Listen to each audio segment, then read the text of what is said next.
এই মুভি নিয়ে যে আমি কমপ্লেইন করব আমি ওই সাহসটাই করতে পারতেছি না।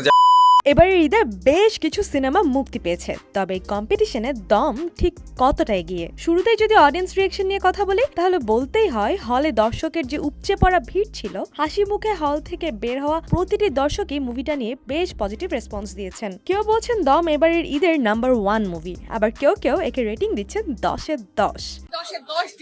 ট্যালেন্ট সিনেমাটাই নিশ্চয়ই জানেন, রেদন রনি ডিরেক্টর আর আফরান নিশো দুটো ট্যালেন্ট কম্বিনেশন অসাধারণ সিনেমা। অনেকের মতে আফরান নিশোকে থামানোর মতো এখন আর কেউ নেই। কেউ তো আবার আরো এক ধাপ এগিয়ে বলছেন দেশপ্রেমকে কত ভাবে প্রকাশ করা যায় তার অনন্য নিদর্শন এই দম। দেশপ্রেম কতভাবে প্রকাশ করা যায় এটার একটা অন্যতম নিদর্শন দম। শুধু তাই নয়, দেশের বিভিন্ন কন্টেন্ট ক্রিয়েটররাও অলরেডি আলোচনা শুরু করে দিয়েছেন দম নিয়ে। অনেকে বলছেন আফরান নিশোর অ্যাক্টিং এর গভীরতা এতটাই ছিল যে স্ক্রিন থেকে অডিয়েন্স সেই পেইন অনুভব করতে পারছিল।